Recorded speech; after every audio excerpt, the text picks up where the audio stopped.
So I'll be explaining on the introduction. So Malaysia is a multicultural society that with the three primary ethnic groups, which is Malay, Chinese, and Indian. The Minangkabau community is one of the Malay ethnic group in Malaysia. The matrilineal system coexists with the main patrilineal system in the Minangkabau culture. Through one aspect, there is a matrilineal family system and inheritance law, while on the others, there is Islamic way of life that emphasizes the patrilineal system.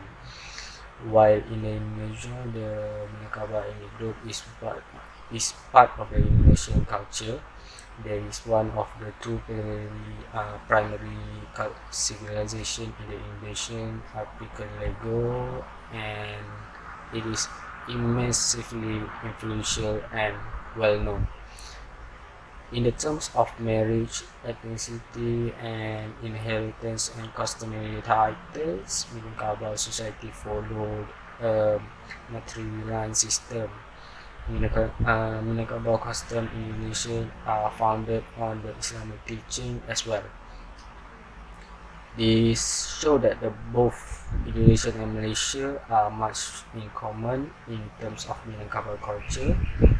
The main characteristic of the Minangkabau population in Malaysia and Indonesia is their belief in Islamic teaching as well as a result of the Padri movement agreement with Adat. Other than that, Minangkabau diaspora in Malaysia can be traced back to their origin in West Sumatra, where they eventually settled in Negeri Sembilan.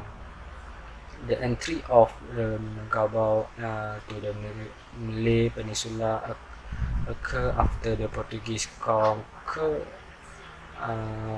of Malacca in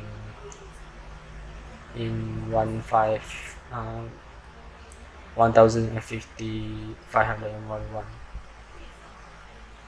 However, the Sumatra Minangkabau people arrived considerably early than Western claim in the 12th century. This ethnic group arrived in Malaya at the Malaccan Sultanate peak and in Negeri Sembilan. They maintained the Adat Opate matrilineal kinship system, and those two twin villages have a strong culture network that continue to this day.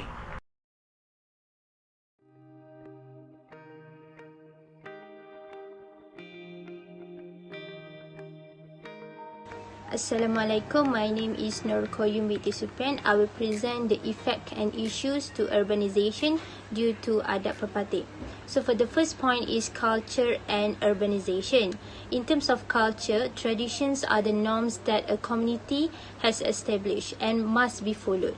Adat perpati prioritize women in terms of property partition, legislation, preferring the lineage of mother's ancestries. If a mother does not have a daughter, her property will be bequeathed to her sister or the daughters of her sisters and grandchildren.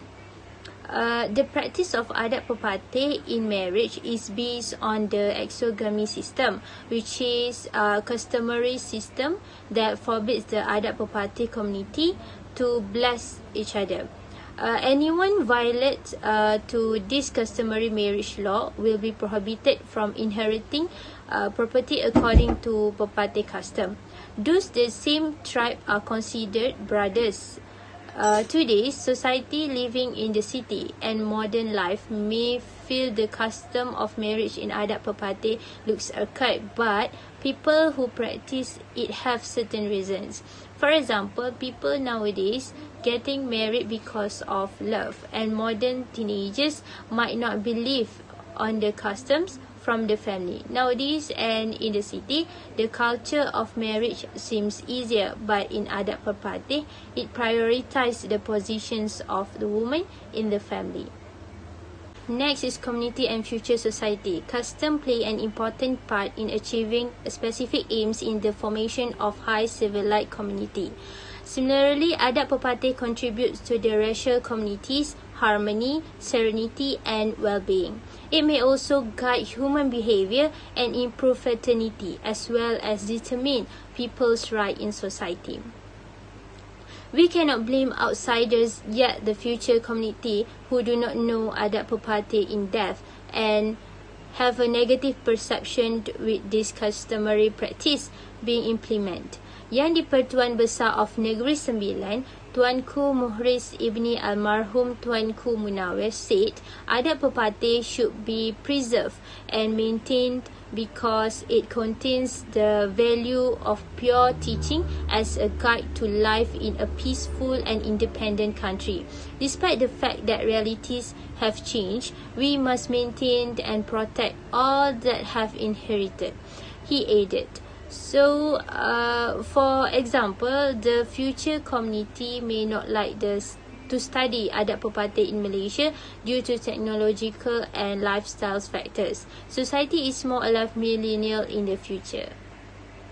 For the last point is urban development. In Malaysia, several races have followed diverse customs from the time of their forefathers, and the practices of these practices is nearly extinct owing to the current of modernity.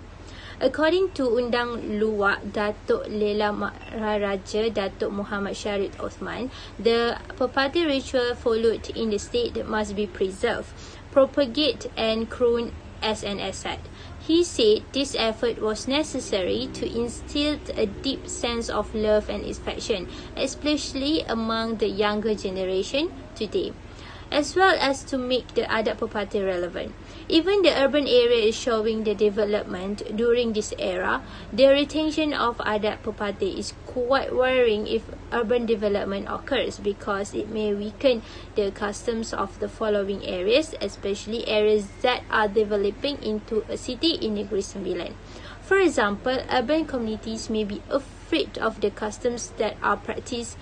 Urban development is difficult to advance due to several factors in customs, including the practice of customary land that is practiced in adat pepatih. Although Negeri Sembilan practice or is known as the state of adat pepatih, those responsible person for urban development are not forgotten the strategy to develop the area in Negeri Sembilan.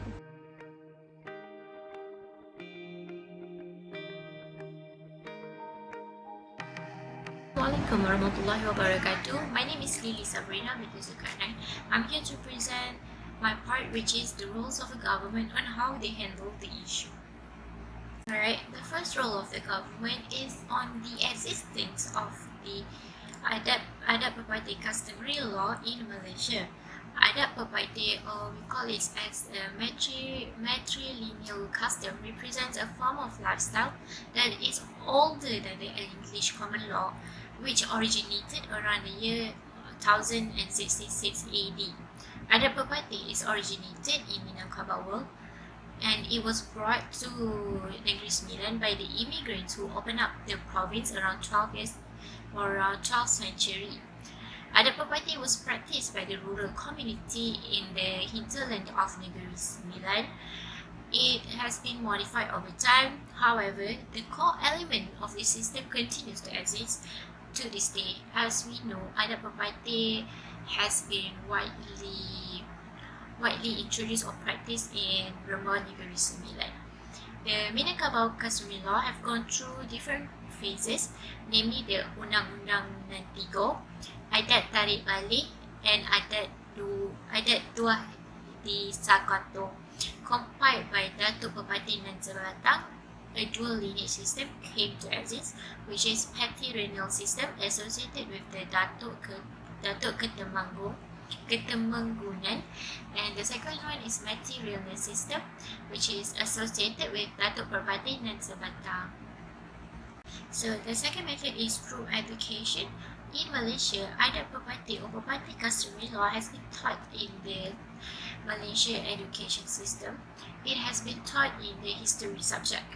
So this is actually one of the method on how to introduce to the younger generation on what is adat property is all about. Because some younger generation nowadays doesn't even know what is adat property. It mainly because their parents itself doesn't know what is adat property is all about. And due to the urbanization process, Malaysia has been through a lot of urbanization, and the younger generation nowadays only focus on the modern area, and they did not realize that there are such thing as adat property in Malaysia that has been practiced.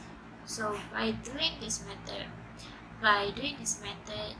it will help the younger generation to learn more about adat property, and for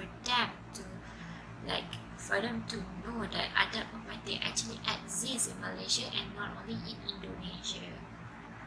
Yes, it's through the existence of the custom museum to preserve historical relics.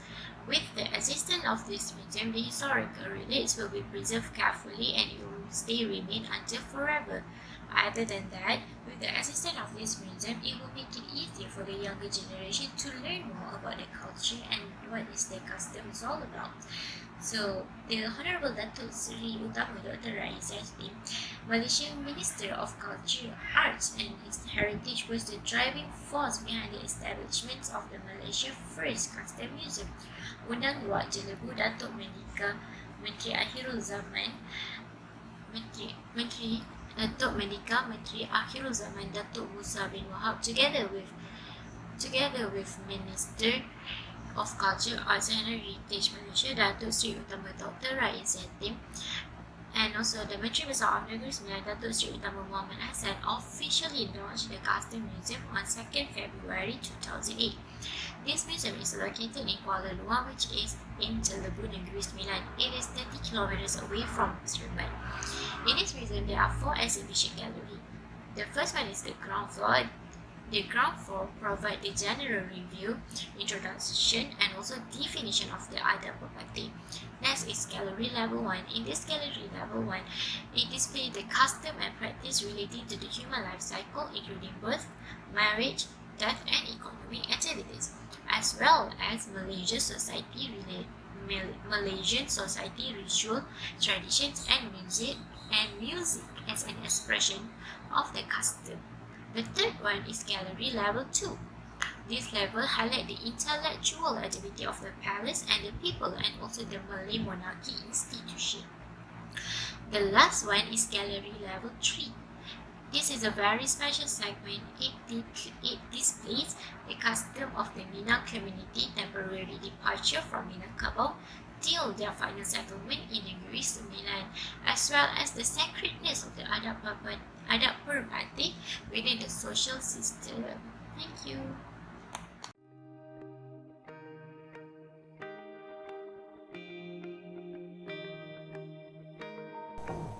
Hi and Assalamualaikum warahmatullahi wabarakatuh. My name is Amirul Afiq Shamsuri, and now I will explain the suggestion and recommendation. First suggestion and recommendation is government need to add more about custom and culture in education. There's still a lot of people who misunderstanding about adat party to the point of drowning out the real fact about the custom practice in the Negeri Sembilan. Therefore, government should add more about custom and culture in education, especially about adat party. For example, government can add more custom and culture content in education through civic education subject.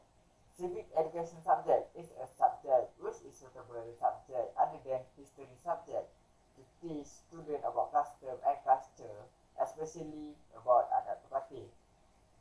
And government can use the subject to emphasize more about adat party, so everyone will know more detail about the adat party and it will not fade in the youngster. The second suggestion and recommendation is using technology as a tool to develop adat party among future society. Because of technology and lifestyle factor, the future society may not want to learn adat party in Malaysia. Therefore, government should use technology as a tool to develop adat party. Government can develop adat party among the youngsters through technology by using internet, social media, mobile phone application, and television. This is because Dr. Zulika Morawati mentioned in the webinar on 19 June that this custom of adat pepatih can be disappear if not introduced to the young people, and many of youngsters in Indonesia not recognizing their own culture in their area. And Dr. Zulika suggests to use technology to develop custom among young people until they can assimilate, until the custom become more sustained and more developed. That's all from me. Thank you.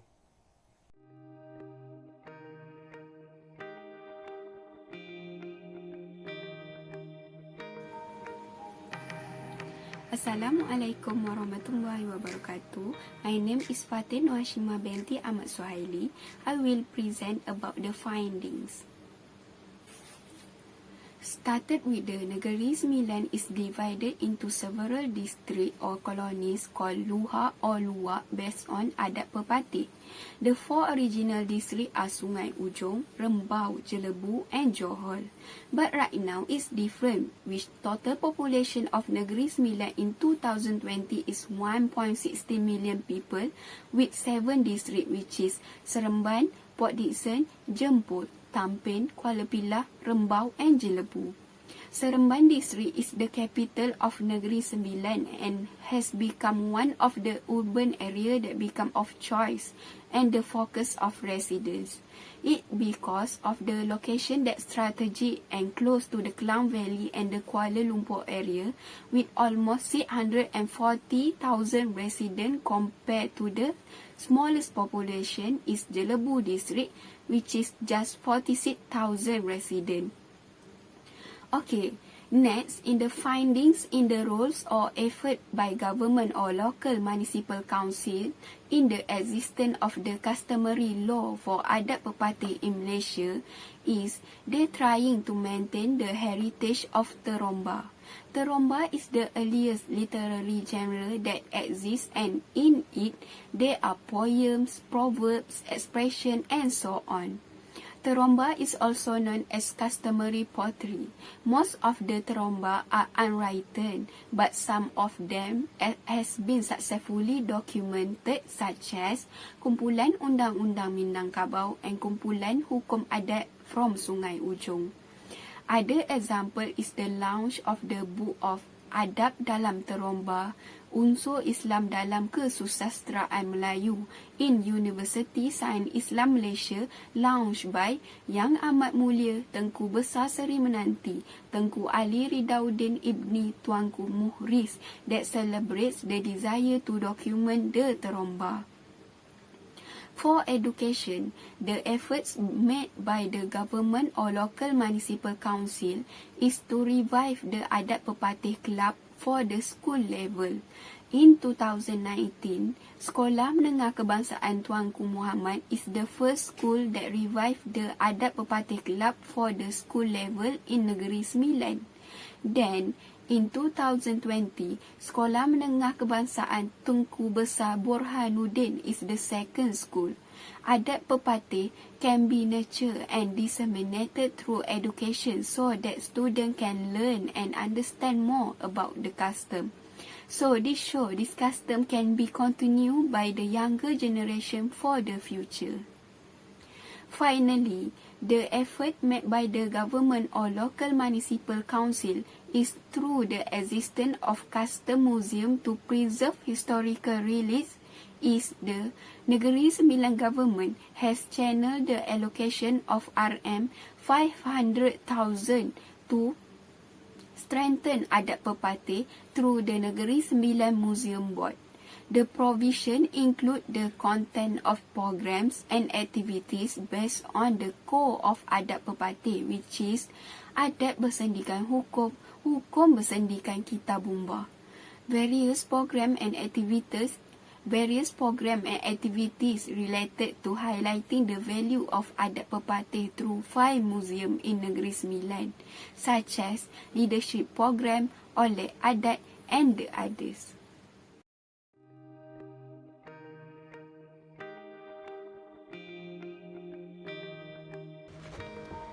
Assalamualaikum warahmatullahi wabarakatuh. My name is Siti Farah Tasha binti Abdullah. Okay, I will proceed our last part, which is conclusions. We can conclude Minangkabau is demographic group of Minangkabau people that's origin in West Sumatra, Indonesia, who has settled other parts of the world, and they are make up of majority of population, especially in Negeri Sembilan, Malaysia, and Pekanbaru, Indonesia. Alright. Negeri Sembilan is one of the state in Malaysia that have majority of Minangkabau peoples. Minangkabau or adat pepati culture is practice of matrilineal culture, which is practice more focused on kinships of mother lines rather than patrilineal culture, which is practice more on female lines. Then there are several issues and effect that we highlighted in our study. The first one is culture and urbanizations, community and future society, and urban developments. In the era of globalization and digitalizations, there have several challenges of the people to when people misunderstanding about the adat pepati culture itself, and they are not interested into the culture and heritage itself. People nowadays are more interested in Western and modern culture. Besides that, that's also one of the challenges and effect of the urbanization to educate people more about the cultures.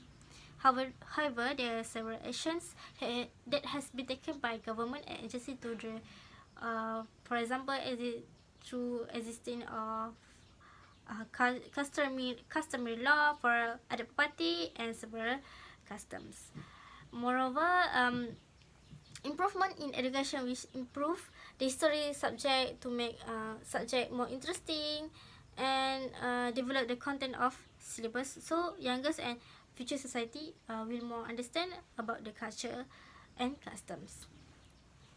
We also can use technology wisely to spread the awareness and the knowledge about the culture and custom itself through the Facebook, Instagram, Twitter, and online events, and etc.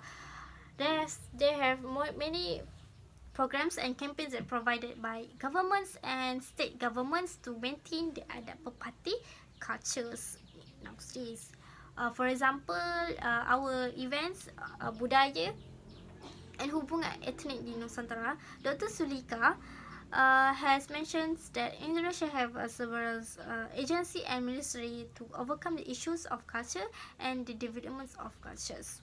For example, Kementerian Pendidikan Kebudayaan Riset Teknologi, Kementerian Hukum, Dinas Kebudayaan dan Pariwisata.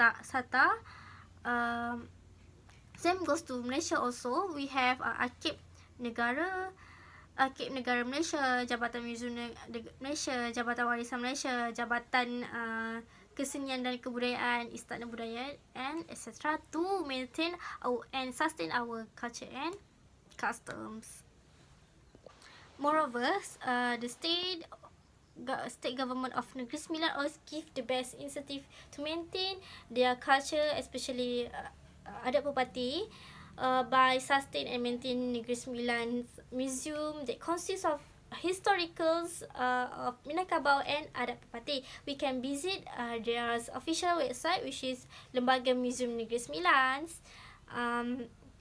and they are also provide several events and information about the adat pepati in their official websites. But last but not least, the urbanizations and developments have changed our lifestyle and culture, but cannot change our historicals and our heritage. To maintain and sustain the culture, we need some effort to educate our community about the wonderful of our cultures. Even though we have many ethnic culture and custom, we are living in unity, harmonize, and peace in the country of Malaysia. That's all from me. Thank you.